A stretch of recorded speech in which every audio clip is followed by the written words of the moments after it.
Ikigai asset manager holdings के founder और chief investment officer Pankaj Tibrewal साहब कार्यक्रम में हो रहे हैं शामिल। पंकज जी, बहुत बहुत स्वागत है आपका। Good morning. शुरुआत एक बार ग्लोबल मार्केट से की जाए। वापस से अमेरिकी बाजार बड़े एक्शन में आ रहे हैं। 5 दिनों से डाउ मजबूत है, नैस्डैक 8 दिनों से मजबूत है। सबसे लंबी रैली इस साल की देखने को मिल रही है। क्या समझा जाए, क्या ग्लोबल मार्केट में आज सब कुछ ठीक है? अनिल जी, ग्लोबल मार्केट्स में वॉलेटिलिटी आने वाले समय में रहने वाली है। अगर आप जापान को देखो, जहां से ट्रबल स्टार्ट हुआ था, येन वापस डेप्रिशिएट होने लगा है और येन कैरी ट्रेड जिसके कारण आपने देखा कि सबसे बड़ी प्रॉब्लम हुई थी, वो वापस येन कैरी ट्रेड वापस स्टार्ट होने लगा है। एंड सेकंड, अगर आप देखें तो यूएस में क्लियरली बहुत कंफ्यूजिंग स्टेट्स के डेटा आ रहे हैं। पहले आपने देखा कि 15 दिन पहले लोग ये एक्सपेक्ट कर रहे थे कि फेड 2 रेट कट करेगा, लेकिन जब लास्ट वीक रिटेल सेल्स के डेटा आए तो सडनली उनका एक्सपेक्टेशन कम हो गया सितंबर रेट कट से, क्योंकि डेटा काफी स्ट्रांग था। और अगर आप देखें तो लास्ट 15 दिनों में जो हुआ है यूएस मार्केट में, वो आज तक नहीं हुआ। जो उनका वॉलेटिलिटी इंडेक्स है वो करीबन 10 के नीचे था, वो 80-90 तक चला गया और वहां से 65% की गिरावट हुई।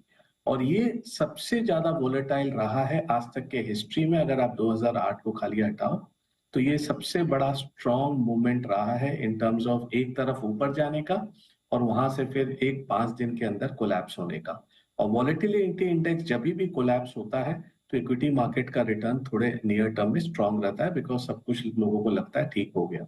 लेकिन आपको और आपके व्यूअर्स को ये बताना चाहूंगा कि आने वाले नेक्स्ट 6 महीने ग्लोबल मार्केट्स के लिए काफी वॉलेटाइल रहने वाले हैं। नवंबर में यूएस प्रेसिडेंशियल इलेक्शंस है। अभी भी लोग कंफ्यूज्ड हैं कि ये ट्रंप की प्रेसिडेंसी आएगी कि कमला हैरिस की प्रेसिडेंसी आएगी। और ग्लोबली एक तरफ जापान ब्याज दर बढ़ा रहा है और यूएस में एक्सपेक्टेशन है कि ब्याज दर घटेगा। तो दो अलग अलग सेंट्रल बैंक्स बड़े इकोनॉमीज के डिफरेंट स्टेप्स लेने वाले हैं।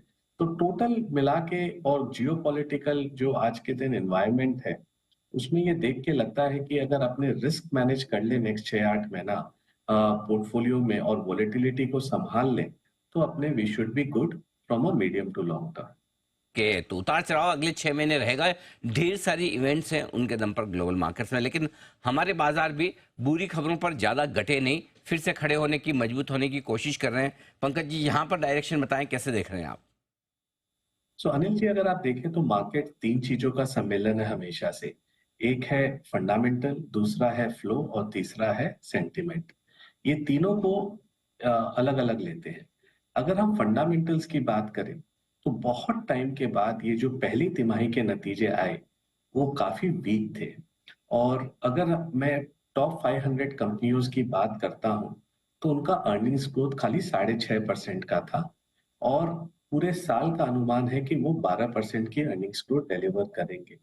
और ये कंपैरिजन है 30% अर्निंग्स ग्रोथ जो FY24 में कॉर्पोरेट इंडिया ने डिलीवर की थी। और हमारा ये मानना है stocks are slave of earnings. अगर मुनाफे में बढ़ोतरी होती है तो वो स्टॉक प्राइस में दिखाता है। और क्लियरली फर्स्ट तिमाही ने ये दिखाया कि कॉर्पोरेट इंडिया की अर्निंग ग्रोथ स्लो हो रही है। और ये 500 कंपनियों को मैं 2 भागों में डिवाइड करता हूँ। 88 कंपनियां हैं जो बैंकिंग एंड फाइनेंशियल सर्विसेज कंपनियां हैं, जिसे हम BFSI कहते हैं। और 410 कंपनियां हैं जो नॉन बैंकिंग एंड फाइनेंशियल कंपनियां हैं, जो ब्रॉडली मिड स्मॉल, मतलब पूरे इंडस्ट्रियल सेक्टर को रिप्रेजेंट करती है। और पूरा ये जो 6.5% का अर्निंग्स ग्रोथ आया वो बैंकिंग एंड फाइनेंशियल कंपनियों के कारण आया, जिनका मुनाफा करीबन 18-19% से बढ़ा।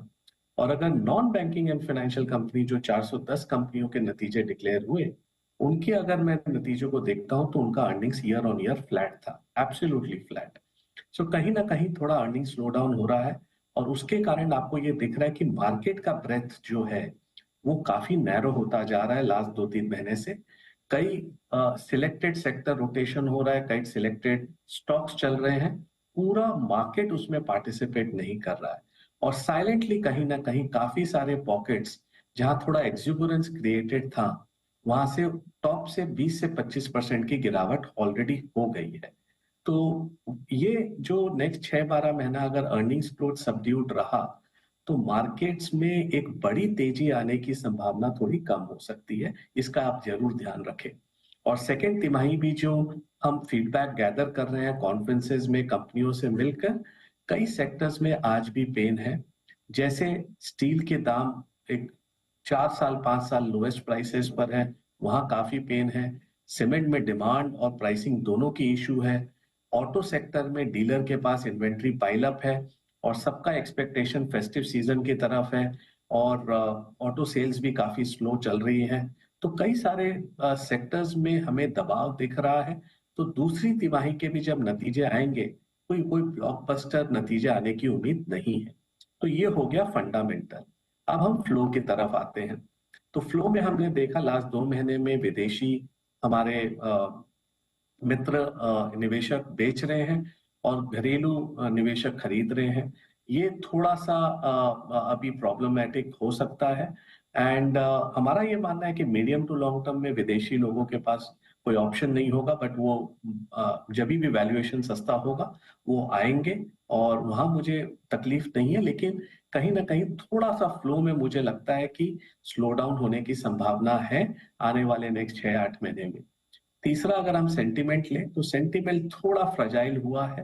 अ, अगर हम देखें कि सबसे बड़ी गिरावट लास्ट 20 साल के बुल परसेंटेज में यूएस में एक उनका इन्वेस्टर सर्वे होता है, उसमें लास्ट 15 दिनों में सबसे ज्यादा गिरावट हुई है जो बुल के लोग पार्टिसिपेंट्स थे उनमें। तो कहीं ना कहीं थोड़ा सेंटीमेंट फ्रजाइल हो रहा है, लोगों को भी ये लग रहा है कि मार्केट्स में थोड़ा ओवर वैल्यूएशन है, बट ओवरऑल इंडिया के प्रति सेंटीमेंट आज भी पॉजिटिव है।